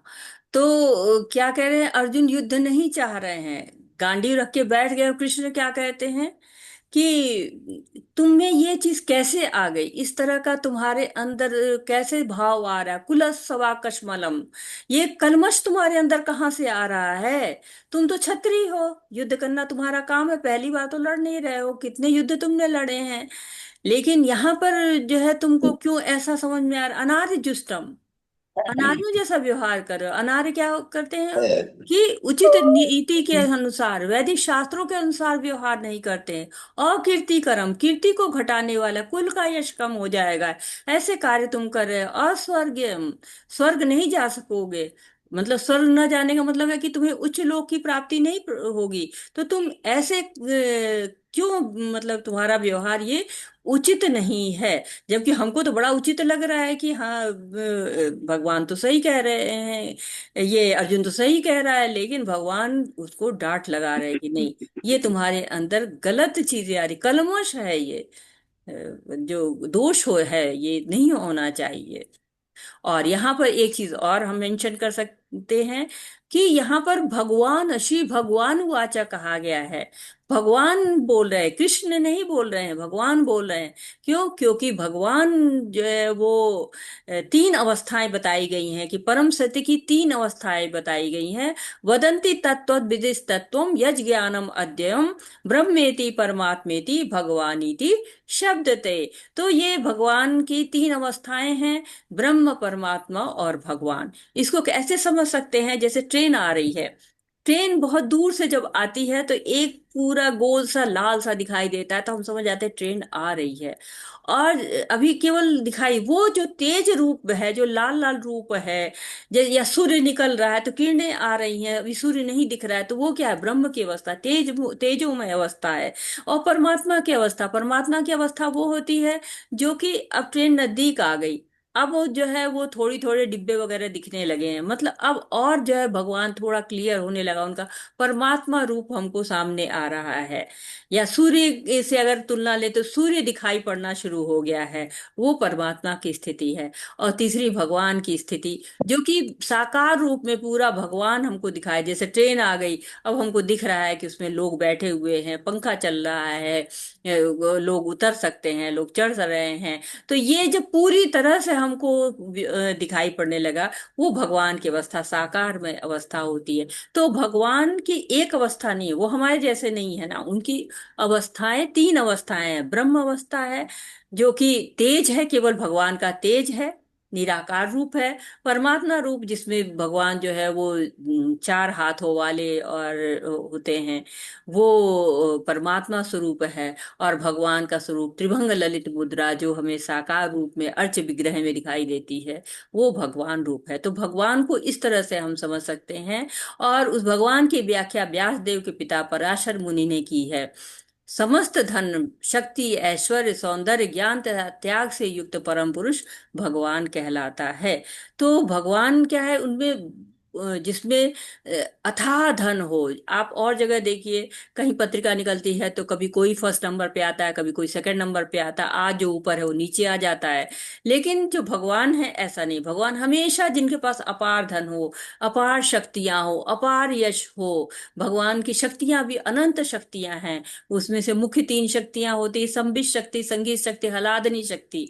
या आप जो है वो उसे भी सिंपल रूप में लीजिए तो अंतरंगा शक्ति, बहिरंगा शक्ति, तटस्था शक्ति। तो बहुत शक्तियां हैं भगवान के पास। यश उनका है कि आज तक यश उनका चला आ रहा है। सौंदर्य इतना है कि सब उनके ऊपर प्रसन्न हो जाते हैं, उनके प्रति आकर्षित हो जाते हैं। और कहते हैं ना कि पेड़ पौधे झुक जाते हैं, पेड़ पौधे की भगवान हमारा जो है वो फल ले ले। और नदी, जो यमुना नदी थी, उनके चरण छूने के लिए ऊपर बढ़ती चली जा रही थी। इतना सुंदर है भगवान। ज्ञान है, उनका ज्ञान जो भगवत गीता का ज्ञान 5,000 साल पहले दिया था, वो आज तक हम जो है वो गा रहे हैं। त्याग इतना कि छोड़ दिया, ब्रज भूमि को छोड़ दिया, किस लिए? कर्तव्य करने के लिए अपने। अर्जुन किंग कर्तव्य स्थिति में है, लेकिन भगवान कभी स्थिति को लाइक नहीं करते, कभी पसंद नहीं करते हैं। वो खुद भी कर्तव्य करते रहते थे, और कर्तव्य के लिए उन्होंने सब त्यागा, हमेशा त्याग ही तो करते चले आए। लेकिन जो अर्जुन त्याग करना चाह रहे हैं, वो त्याग किस लिए करना चाह रहे हैं? परिवार के लिए करना चाह रहे हैं। तो ये जो त्याग होता है, जब हम अपने स्वार्थवश करते हैं, अपने परिवार के स्वार्थवश करते हैं, वो त्याग आपको आध्यात्मिक स्थिति में ऊपर नहीं ले जाता है। रजोगुणी त्याग होगा, आगे हम गुणों के बारे में पढ़ेंगे तो कहेंगे ये रजोगुणी त्याग है, जो हम अपने स्वार्थ के लिए करते हैं। हरे कृष्णा, आगे बढ़ते हैं। हरे कृष्ण। क्लेब्यम स्मगमः पार्थ नाएतत्त्वयि उपपद्यते क्षुद्रं हृदय दौर्बल्यं त्वक्त उत्तिष्ठ परन्तप। हरे कृष्ण। हरे कृष्णा। श्लोक नंबर 3। हे प्रथापुत्र, इस हीन नपुंसकता को प्राप्त मत हो, यह तुम्हें शोभा नहीं देती। हे शत्रुओं के दमन करता, हृदय की क्षुद्र दुर्बलता को त्याग कर युद्ध के लिए खड़े हो। हरे कृष्णा। हरे कृष्णा, तो युद्ध करो, क्षत्रिय धर्म का पालन करो, कह रहे हैं। खड़े हो जाओ, पिता पुत्र हो, तुम वीर माता के पुत्र हो। याद दिला रहे हैं कि तुम्हारी जो है वो कितनी पीछे की जो आपकी कितना सुंदर आपका जो घराना कहा जाता है वो है। दुर्बलता है हृदय की, त्याग दो। हमारे अंदर भी दुर्बलताएं होती हैं। नहीं, भक्ति करने में बहुत मुश्किल है, उतनी दूर मंदिर है, कैसे जाएंगे। हाँ, अभी मूवी देखना है तो चल देंगे, तो फिर कोई दूरी नहीं दिखेगी। तो ये क्या होता है, हृदय की दुर्बलताएं हमारी। सवेरे उठना है, नहीं नहीं, वो हम तो बहुत देर से सो पाते हैं, हम तो नहीं उठ पाएंगे, हम तो मंगल आरती नहीं कर पाएंगे। अरे हम तो कोई पाप ही नहीं करते हैं, तो हमें इस जो भक्ति करने की क्या आवश्यकता है। तो ये जो हमारे अंदर भी आता रहता है, तो इस चीजों से बाहर निकलता है। कहते हैं कि काया क्लेश से, जो चीज काया को क्लेश देती है, हमारा शरीर को काया कहते हैं ना, शरीर के जो क्लेश के कारण जो हम त्याग करते हैं ना, उस त्याग को त्याग नहीं माना जाता। तप करना, इस काया क्यों मिली हुई है हमको, ये शरीर क्यों मिला हुआ है, हम इस पे तप करें, भगवान की सेवा करें, तपाना है इस शरीर को, ताकि हम भगवत धाम पहुंच सके। हरे कृष्णा। हरे कृष्ण। अर्जुन उवाच कथं भीष्मम् अहं संख्ये द्रोणं च मधुसूदन इषुभिः प्रतियोत्स्यामि पूजार्हा वरिसूदन। हरे कृष्ण। हरे कृष्णा। हरे कृष्णा, हरे धन्यवाद मधु कपूर माता जी। हरे कृष्णा, पुनीता माता जी आप अनुवाद पढ़िए। हरे धन्यवाद माता कृष्ण जी, माता आपने जी। पठन का अवसर दिया मुझे। हरे कृष्ण। धन्यवाद। हरे कृष्ण माता जी, धन्यवाद। अर्जुन ने कहा, हे शत्रुहंता, हे मधुसूदन, मैं युद्ध भूमि में किस तरह भीष्म तथा द्रोण जैसे पूजनीय व्यक्तियों पर उलट कर बाण चलाऊंगा। हरे कृष्ण माता जी।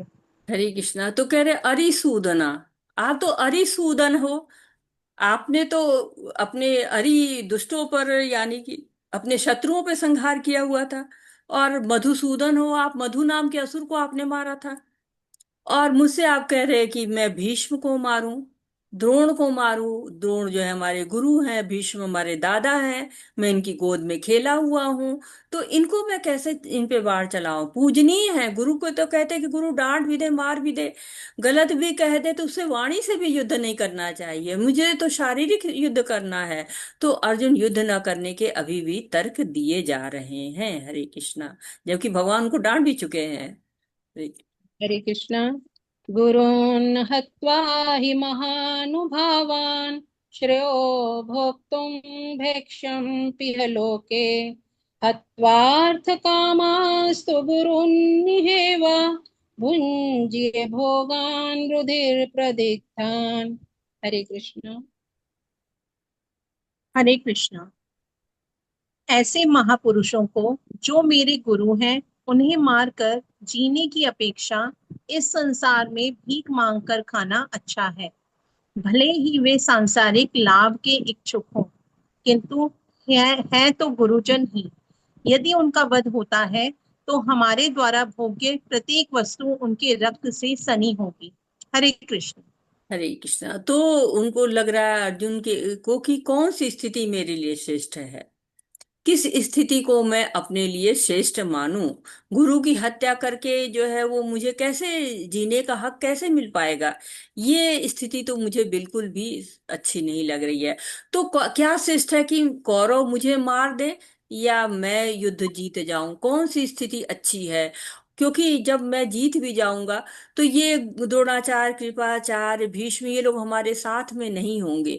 तो ये स्थिति उनको उचित नहीं लग रही है, और इस स्थिति से वो बचना चाह रहे हैं। रक्त से सनी हूं मैं जब भी कुछ खाने बैठूंगा मुझे याद आएगा कि ये मुझे भोग मिल कहाँ से रहा है।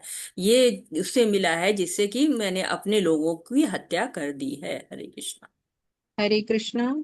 न च न चैतत्विद्या कतरनो गरीयो यद्वा जयेम यदि वा नो जयेयुः यानेव हत्वा न जिजीविषाम ते अवस्थिताः प्रमुखे धार्तराष्ट्रः। हरे कृष्ण। हरे कृष्ण माता जी।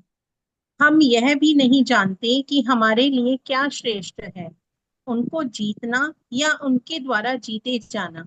यदि हम धृतराष्ट्र के पुत्रों का वध कर देते हैं तो हमें जीवित रहने की आवश्यकता नहीं है, फिर भी वे युद्ध भूमि में हमारे समक्ष खड़े हैं। हरे कृष्ण माता।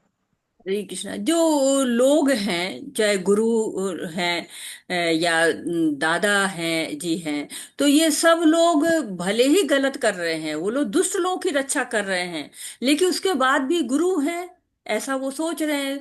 तो मेरी स्थिति तो बहुत ही एक असमंजस की स्थिति में है कि मैं क्या करूं, मुझे क्या करना चाहिए। मुझे युद्ध करना चाहिए या युद्ध छोड़ देना चाहिए। वैसे तो वो गांडीव रख चुके हैं। हरे कृष्णा। हरे कृष्णा।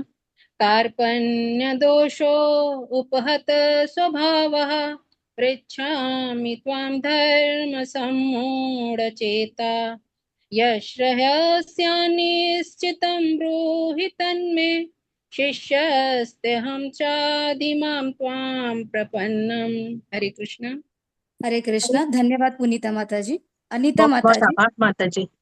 धन्यवाद माता जी। अनीता श्रीवास्तव माता जी, आप अनुवाद पढ़िए। हरे कृष्ण माता जी, सभी को पंचांग प्रणाम।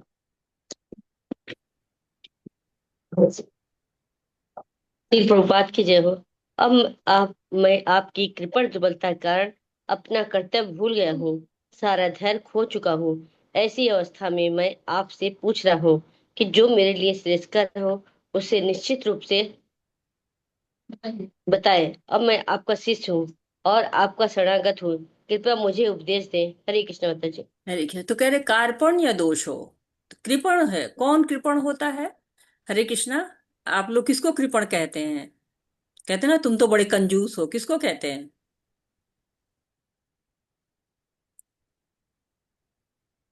हरे आप। कृष्ण माता जी। जो अपने जिद प्रिय खर्च नहीं वस्तु करता को है। भी दान नहीं देना चाहता है, जो अपने सबसे प्रिय वस्तु होते हैं। जी जी जी, हरे बिल्कुल कृष्ण सही माता है। जी। जो कंजूस है, कृपण है, कौन है? मूल्यवान चीज है जो भी, उसको उचित उपयोग नहीं करता है उसका, वो कृपण कहा जाता है। कहते हैं, अरे आपके पास पैसा है तो खुद के लिए खर्च करिए ना, कहते हैं ना इस चीज को। तो हमारे पास सबसे मूल्यवान क्या है? हमारा शरीर है, उसका उचित उपयोग करना है, भक्ति करना है। क्यों भौतिक जगत में जानवरों की तरह रहता है। हम लोगों ने बताया, आहार निद्रा भय मैथुन करना, ये कृपण लोग करते हैं। और परिवार में आसक्त कौन रहता है? कृपण लोग रहते हैं। ऐसा नहीं कि परिवार के प्रति प्रेम नहीं होना चाहिए, होना चाहिए, आसक्ति नहीं होनी चाहिए। क्यों? आसक्ति जब हम करते हैं तो आत्म साक्षात्कार नहीं होता है, और कृपण भी आत्म साक्षात्कार नहीं कर पाते। क्यों? शरीर का उपयोग ही नहीं करते, अपनी काया का उपयोग ही नहीं करते। तो अर्जुन इस समय अब समर्पण कर रहे हैं। ये जो आपको श्लोक है, ये आपको भगवत गीता की, कहते हैं यहाँ भगवत गीता टर्निंग पॉइंट जो बोलते हैं ना हम लोग, टर्निंग पॉइंट, नया मोड़ लेती है। अर्जुन योद्धा हैं, उनको युद्ध करना आता है। उनको ये नहीं जानना है कि युद्ध कैसे करें। वो तो पूरा सारे अस्त्र शस्त्र जुटा के लाए ही है ना, देवताओं से मांग करके लाए थे। और खुद पूरा युद्ध विद्या भी उन्होंने सीखी थी द्रोणाचार्य जी से। लेकिन अब यहाँ पर वो एक तरह से समर्पण कर दे रहे हैं कि हमें नहीं यार, अब आप बताओ। तो जब समस्याएं दूर नहीं होती तो हमें भी समर्पण कर देना चाहिए। कृष्ण के अतिरिक्त कोई समाधान है ही नहीं। भौतिक जीवन क्या है? उलझन है। भौतिक जीवन हर जगह उलझन, आग की तरह कहीं भी लग जाती है। जैसे होता है ना कि जंगल में बांस होते हैं, आपस में रगड़ के आग लग जाती है। उसी तरह से समस्याएं हैं, बिना बुलाए आ जाती हैं। ऐसा नहीं कि उसके लिए कोई विशेष प्रयत्न करना पड़ता है। लेकिन समस्याओं का हल कहाँ है? गुरु साधु और शास्त्र के पास। क्या श्रेयस है? यश श्रेय हम स निश्चितम ब्रूहि तन्मे। बताइए ना कि क्या श्रेयस है, मैं वो करूंगा। तो कृष्ण चुप थे पहले अध्याय में और अर्जुन बोल रहे थे। अब अर्जुन धर्म और अधर्म के बारे में सोच रहे हैं, पूछ रहे हैं कि क्या सही है क्या सही नहीं है। और अब जो है वो अर्जुन इस स्थिति में आ गए कि सत्य सुन सकते हैं। कृष्ण तब तक चुप थे जब तक अर्जुन सुनने की स्थिति में नहीं थे। अब अर्जुन कह रहे हैं कि मुझे बताओ, मैं आप गुरु हो, मेरी जिज्ञासाओं को शांत करो, बताओ, मैं शरणागत हूँ, उपदेश दीजिए मुझे। हरे कृष्ण। हरे कृष्ण। नाहि प्रपश्यामि ममापनुद्यात् यशोकम् उच्छोषणम् इन्द्रियाणाम् अवाप्य भूमा वसपत्नं रिद्धं राज्यं सुखाणामपि चाधिपत्यम्। हरे कृष्ण। हरे कृष्णा। श्रील प्रभुपाद की जय हो। मुझे ऐसा कोई साधन नहीं दिखता जो मेरी इंद्रियों को सुखाने वाले इस शोक को दूर कर सके। स्वर्ग पर देवताओं के अधिपत्य की तरह इस धन्य धान संपन्न सारी पृथ्वी पर निष्कटंक राज प्राप्त करके मैं भी इस शोक को दूर नहीं कर सकूंगा। हरे कृष्ण माता जी। हरे कृष्णा। तो जीव की समस्या क्या है कि उसके पास कितना भी धन हो, यश हो, प्रतिष्ठा हो, पद हो, मानसिक विचलन समाप्ति नहीं होता है। हमेशा कुछ ना कुछ मन में मंथन चलता रहता है, चिंतन चलता रहता है। तो मन की शांति को कहते हैं धन से नहीं खरीद सकते, पद से, प्रतिष्ठा से नहीं खरीदा जा सकता है। तो पहला कदम कैसे है, कैसे मन की शांति मिलेगी? भगवान की भक्ति से। तो अर्जुन युद्ध करना जानते हैं, लेकिन क्यों करें ये नहीं जान पा रहे हैं। और यही उनकी समस्या है जो कि उनको शोक में डाले हुए है। हरे कृष्णा। हरे हरे कृष्णा। कृष्ण। धन्यवाद ईश्वरी माता जी। धन्यवाद माता जी, बहुत माता बहुत जी। धन्यवाद। हरे कृष्ण। संतोषी गुप्ता माता जी, माता जी आप श्लोक पढ़िए। और प्रवीणा माता जी आप अनुवाद पढ़िए। हरे कृष्ण। हरे कृष्ण माता जी। पादे प्रणाम। हरे कृष्ण सबको। संजय उवाच एवं मुक्त्वा ऋषिकेशं गुडाकेशः परन्तपः नायोध्य इति गोविन्दम् उक्त्वा तूष्णीं बभूवः। हरे कृष्ण माता जी।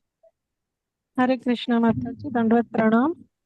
अनुवाद श्रील प्रभुपाद जी के द्वारा। श्रील प्रभुपाद जी की जय।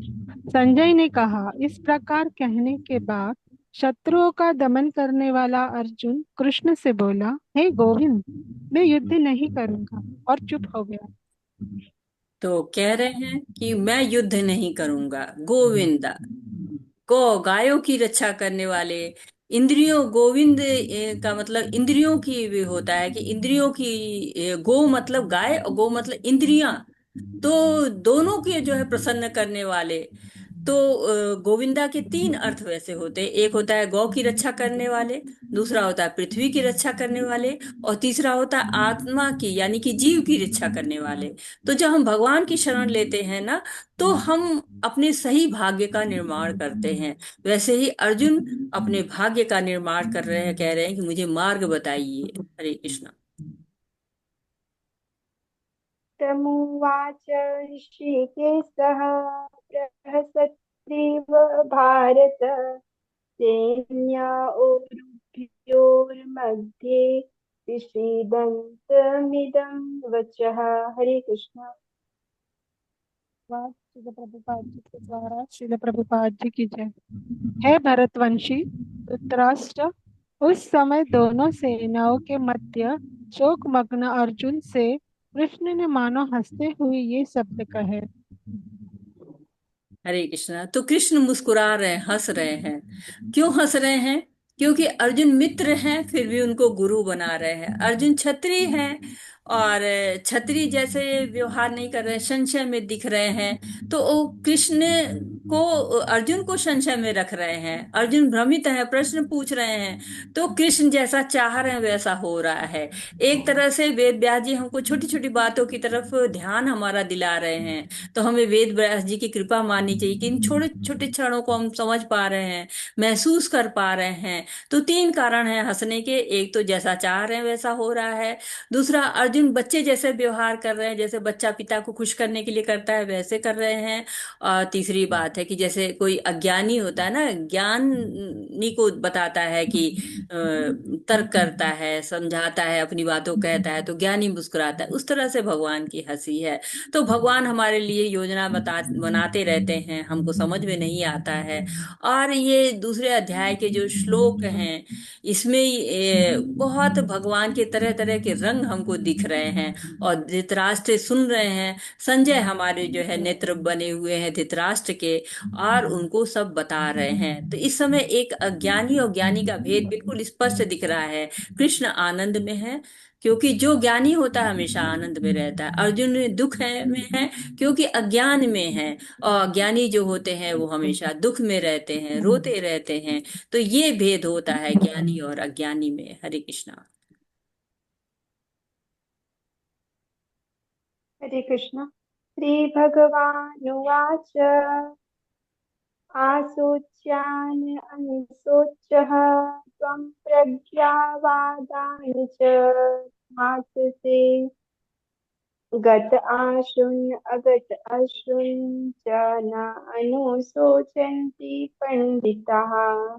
हरे कृष्ण। हरे कृष्णा। अनुवाद श्रील प्रभुपाद जी के द्वारा। श्रील प्रभुपाद जी की जय। श्री भगवान ने कहा, तुम पांडित्यपूर्ण वचन कहते हुए उनके लिए शोक कर रहे हो जो शोक करने योग्य नहीं है। जो विद्वान होते हैं वे न तो जीवित के लिए न ही मृत के लिए शोक करते हैं। धन्यवाद। कृष्ण।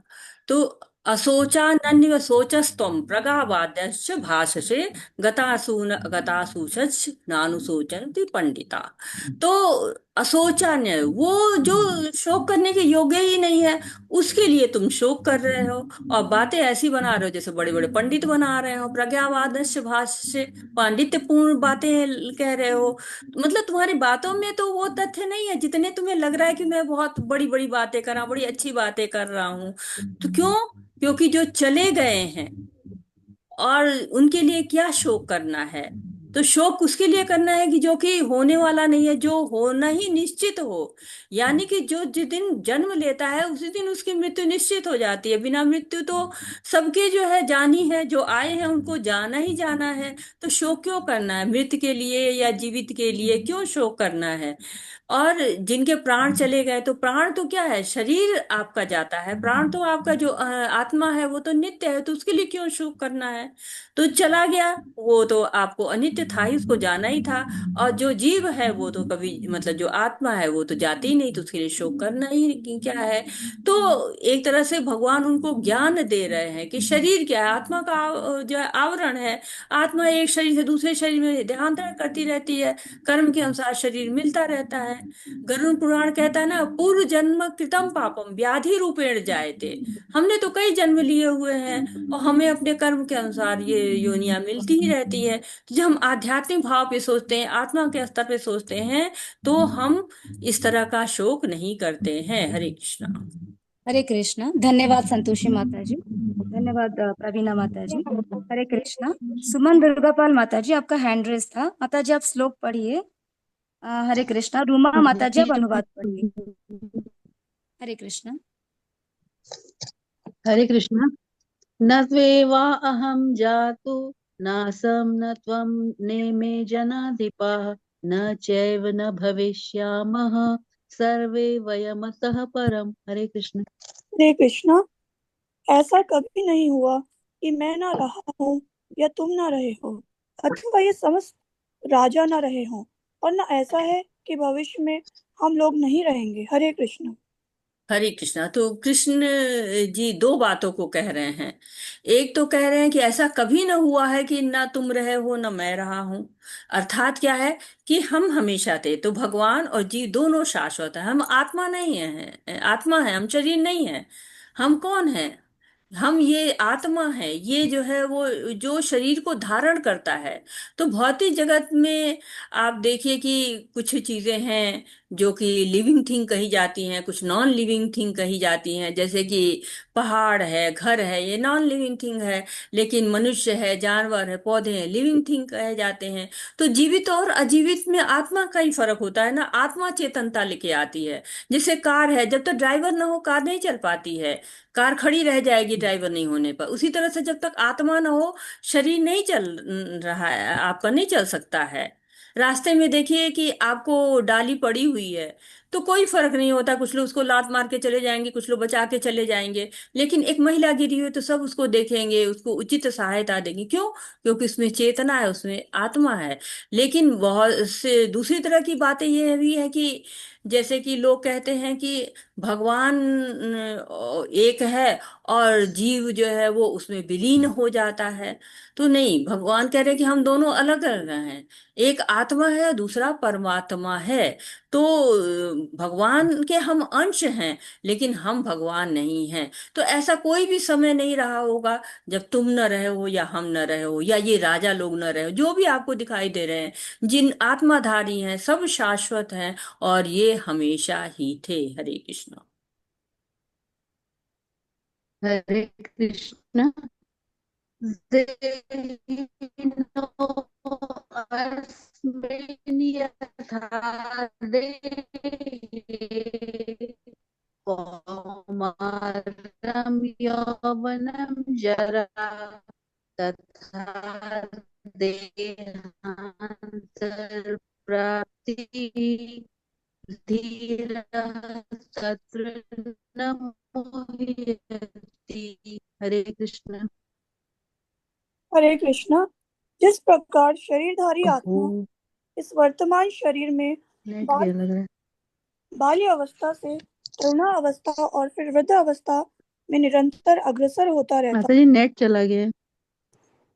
उसी प्रकार मृत्यु होने पर आत्मा दूसरे शरीर में चला जाता है। धीर व्यक्ति ऐसे परिवर्तन से मोह को प्राप्त नहीं होता। हरे कृष्ण। हरे कृष्णा। तो क्या कह रहे हैं? देहि नो अस्मिन यथा देहे कौमारम यौवनम जरा तथा देहांतर प्राप्ति धीरस तत्र न मुह्यति। तो जो शरीर है वो आत्मा को धारण करता है, और आत्मा मतलब आत्मा शरीर को धारण करती है एक तरह से कहा जाएगा तो। और उसके कारण जब आत्मा शरीर में आ जाती है तो परिवर्तन शुरू हो जाते हैं। शरीर में आपके परिवर्तन होते रहते हैं। बच्चा छोटा रहता है, फिर उससे बड़ा होता है, उससे और फिर और संतान उत्पन्न करता है, फिर वृद्ध जो है वो वृद्ध होता है, फिर समाप्त हो जाता है। तो इस तरह से चेतना के कारण, आत्मा के कारण ही चेतना आ जाती है। भगवान कहते हैं ना कि सर्वस्व चाहम हृदय सन्निविष्टो, या कहते ईश्वर सर्वभूतानां हृदय स्थान तिष्ठति। तो सबके हृदय में भगवान रहते हैं। तो आत्मा भी हृदय में रहती है और परमात्मा भी हृदय में रहते हैं। तो जैसे एक चिड़िया है ना, वो पिंजरे में रहती है। तो यदि हम पिंजरे की देखभाल करेंगे और चिड़िया को भोजन पानी नहीं देंगे तो चिड़िया मर जाएगी। वैसे हम आत्मा की देखभाल नहीं करेंगे, शरीर की करते रहेंगे, तो आत्मा का विकास नहीं होगा। तो आत्मा जब तक शरीर में है परिवर्तन होते रहेंगे। और नारद जी भागवतम में कहते हैं कि आत्मा किससे जुड़ती है? माँ बाप से जो जन्म देते हैं, परिवार से जो हमेशा साथ रहता है, मित्र से जो खुशी देते हैं, या फिर जीव जंतु, या फिर जो है अग्नि है जो शरीर को भस्म कर देती है। तो आत्मा जो है वो कृष्ण से संबंधित है और कृष्ण से ही खुश रहती है। जो है वो जुड़ती सबसे है, लेकिन खुश कहाँ से रहती है, आनंद कहाँ से उसको मिलता है? भगवान श्री कृष्ण से मिलता है। और मृत्यु जब हो जाती है तो फिर वही आत्मा दूसरे शरीर में चली जाती है, जब दूसरा शरीर तैयार रहता है, और उसी समय उसमें जो है वो आत्मा चली जाती है। तो हमारे जो कार्य होते हैं, हम गुणों के अधीन रह के ढेर सारे कार्य करते रहते, उसके अनुसार हमारा अगला जन्म तय होता है, हमारी योनि तय होती है, या अंत काल में हमें जो स्मरण रहता है उसके आधार पर हमारा अगला जन्म तय होता है। तो इस तरह से हमें शरीर में जो आत्मा है वो शरीर बदलती रहती है। लेकिन जो धीर व्यक्ति होते हैं, जो जानते हैं ये सारी व्यवस्था को, पता जिनको रहता है, वो ऐसे परिवर्तन से मोहग्रस्त नहीं होते, भ्रमित नहीं होते हैं। हरे कृष्णा। मात्रा स्पर्शास्तु कौन्तेय शीतोष्ण सुख दुःखदाः आगम आगम अपायिन जाना अनित्यं कान्तितिक्षस्व भारत। हरे कृष्ण। हरे कृष्ण। हरे पढ़िए कृष्ण। हे पढ़िए। कुंती पुत्र, सुख तथा दुख का क्षणिक उदय तथा कालक्रम में उनका अंतर्धान होना सर्दी तथा गर्मी की ऋतुओं के आने जाने के समान है। हे भरतवंशी, वे इंद्रिय बोध से उत्पन्न होते हैं और मनुष्य को चाहिए कि अविचल भाव से उनको सहन करना सीखे। हरे कृष्ण। हरे कृष्ण। तो क्या मात्रा स्पर्शात कौन्तेय शीतोष्ण सुख दुखदा आगमापायनो नित्या तांतिथिश्च भारत। तो जो सुख और दुख है ना, ये आता जाता रहता है। जैसे ऋतुएं बदलती रहती हैं, वैसे हमारे जीवन में सुख और दुख आते रहते हैं। तो कहते हैं कि बहुत सारी योनियां हैं। जलजा नौ लक्षाणी चतुर्लक्षाणी मानवा। तो 4 लाख तरह के लोग जो है वो कहते हैं कि चेतना के आधार पर हैं, उच्च चेतना को रखते हैं। भगवान के बारे में जो सुन सकते हैं, भगवान के बारे में जो कीर्तन कर सकते हैं, उनको जो मनुष्य होते हैं उनको 4 लाख उनके हैं। 4 लाख तरीके के पशु जो है वो 30 लाख हैं। और 10 लाख जीव जंतु हैं, 11 लाख कीट हैं, वनस्पतियां हैं 20 लाख, जलचर हैं 9 लाख। तो ये इतनी सारी योनियां हैं जिसमें जीव भ्रमण करता रहता है, या ये कह सकते हैं इंद्रिय भोग में लगा रहता है। और इसी भोग के आधार पर उसको निम्न योनि उच्च योनि मिलती रहती है।